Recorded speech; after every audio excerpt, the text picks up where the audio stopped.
Hello guys, welcome to a brand new video on Tutorials Point. In today's video, I'm going to teach you some easy steps on how you can add notes on Instagram Reels.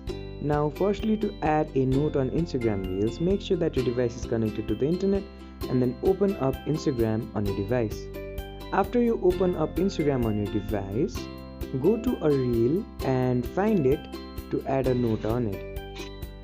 Now, as you can see, I have this reel loaded up on my screen. Now, for you to add a note to it, firstly click on this paper plane icon on the right hand side of the screen. Once you click on the paper plane icon, this menu will open up. Now on this menu, you will have all these options. Now click on the first option, which is on the left side of the screen, and then type in a note.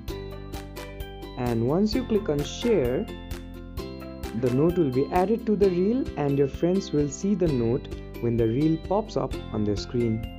I hope this video helped you to add notes to reels. Don't forget to like, share and comment on the video, and do subscribe to the channel for more such amazing tutorials.